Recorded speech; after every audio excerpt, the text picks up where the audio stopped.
নমস্কাৰ ছাত্ৰ ছাত্ৰীসকল এইবাৰ সেবাই অতি সোনকালে মেট্ৰিকৰ ৰিজাল্ট দি দিলে আৰু বেলেগ বাৰতকৈ এইবাৰ মেট্ৰিকত ফেল কৰা ছাত্ৰ ছাত্ৰীৰ সংখ্যা বেছি। এইবাৰ টোটেল 1.5 লাখতকৈ বহুত ছাত্ৰ ছাত্ৰীয়ে ফেল কৰিছে। বহুত ছাত্ৰ ছাত্ৰীয়ে ভাবি আছে যে এইবাৰ সেবাই বিসংগতি কৰিছে নেকি, কিয়নো এইবাৰ মেট্ৰিকত বহুত ছাত্ৰ ছাত্ৰীয়ে ফেল কৰিছে। যিসকল ছাত্ৰ ছাত্ৰীয়ে পাছ কৰিব লাগিছিল সেই সকলকো কিন্তু সেবাই ফেল কৰাই দিছে বুলি বহুতেই কৈ আছে। এইবাৰ সেবাই কোনো ছাত্ৰ ছাত্ৰীক 16, 17 আনকি 18 নম্বৰলৈকে গ্ৰেছ দি পেলাই পাছ কৰাই দিছে। কিন্তু বহুতেই মোক কমেন্টত জনাইছে যে 2-3 মাৰ্কৰ কাৰণে ফেল কৰিছে, আনকি বহুতেই মোক এয়াও জনাইছে যে 1 নম্বৰ কাৰণে ফেল কৰিছে। তো ছাত্ৰ ছাত্ৰীসকল ইয়াত তোমালোকে চাব পাৰিছা মাৰ্কশ্বিটখন জেনেৰেল মেথমেটিক্সত টোটেল 9 নম্বৰ গ্ৰেছ দি পেলাই পাছ কৰাই দিছে। আৰু এইখন চাব পাৰিছা আৰু এখন মাৰ্কশ্বিট হয়, ইয়াত তোমালোকে চাব পাৰিছা যে টোটেল 12 নম্বৰ গ্ৰেছ দি পেলাই পাছ কৰাই দিছে। তো ছাত্ৰ ছাত্ৰীসকল নিশ্চয় তোমালোকে মাৰ্কশ্বিট দুখন চাইছা, তোমালোকক মাৰ্কশ্বিট দুখন দেখুৱাইছো। এখনত 9 নম্বৰ গ্ৰেছ দিছে আৰু এখনত 12 নম্বৰ গ্ৰেছ দিছে। এনেকুৱা ধৰণৰ বহুত মাৰ্কশ্বিট আছে য'ত নেকি 16, 17 আনকি 18 নম্বৰলৈকে গ্ৰেছ দি পেলাই পাছ কৰাইছে। সেবাৰ ফালৰ পৰা ছাত্ৰ ছাত্ৰীসকলক বেছি নম্বৰ গ্ৰেছ দিছে, সেইটো কিন্তু ভাল কথা। ছাত্ৰ ছাত্ৰীসকলে ভাল নম্বৰ পাব, ভাল ৰিজাল্ট কৰিব পাৰিব, কোনোৱে ফেল নকৰে।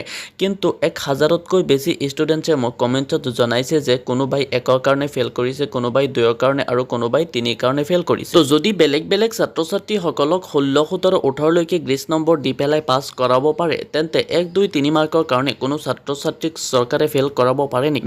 বেলেগ ছাত্ৰ ছাত্ৰীসকলক যদি সেবাৰ ফালৰ পৰা 16, 17, 18 গ্ৰেছ নম্বৰ দি পেলাই পাছ কৰাব পাৰে, তেন্তে 1, 2, 3 মাৰ্কৰ কাৰণে ফেল কৰা ছাত্ৰ ছাত্ৰীসকলক সেবাই কিয় গ্ৰেছ মাৰ্কছ দিয়া নাই? আনকি বহুত ছাত্ৰ ছাত্ৰীয়ে মোক কমেণ্টত জনাইছে যে কোনোবাই কিবা এটা ছাবজেক্টত 80, 90 নম্বৰ লিখি পেলাই 20, 30 পাইছে, সেইটো কিন্তু ছাত্ৰ ছাত্ৰীসকলে এক্সপেক্ট কৰা নাই। বহুত ছাত্ৰ ছাত্ৰীয়ে মোক এয়াও জনাইছে যে বেলেগে চাই লিখিছে আৰু চাই লিখাজনে বহুত নম্বৰ পাইছে আৰু যাৰ পৰা লিখিছে সেইজনে কিন্তু বেছি নম্বৰ উঠাব পৰা নাই, আনকি বহুতেই ফেল কৰিছে বুলি মোক কৈছে। এইটো কেনেকে সম্ভৱ হ'ব পাৰে? যিজনে চাই লিখিছে সেইজনে কিন্তু ভাল নম্বৰ পাইছে আৰু যাৰ পৰা চাই লিখিছে সেইজনে কিন্তু ভাল নম্বৰ পোৱা নাই। একচুৱেলি কথাটো যদি এনেকুৱা হয় ছাত্ৰ ছাত্ৰীৰ মতে, তেন্তে সেবাই কিন্তু হয়তো বহি চোৱাত বিসংগতি কৰিছে। তো সেইকাৰণে ছাত্ৰ ছাত্ৰীসকলে দাবী উত্থাপন কৰিছে যে বহিবিলাক পুনৰ ৰিচেকিং কৰিব লাগে আৰু ছাত্ৰ ছাত্ৰীসকলক পাছ কৰাই দিব লাগে। ইমান বছৰৰ পিছত এটা ডাঙৰ এক্সাম দিছে, ছাত্ৰ ছাত্ৰীসকলে ইমান কষ্ট কৰি লিখা পঢ়া কৰিছে, তো ছাত্ৰ ছাত্ৰীসকলক ন্যায় দিব লাগে। একচুৱেলি কথাটো ভাবিবলগীয়া, কাৰণ কাৰোবাক বেছি নম্বৰ গ্ৰেছ দি পেলাই পাছ কৰাইছে, আন কাৰোবাক দেখোন 2-3 মাৰ্কৰ কাৰণে ফেল কৰাইছে, আনকি 1 মাৰ্কৰ কাৰণে বহুতেই ফেল হৈছে মোক জনাইছে। তো সেইসকলক 1, 2, 3 মাৰ্ক কিয় গ্ৰেছ দিয়া নাই?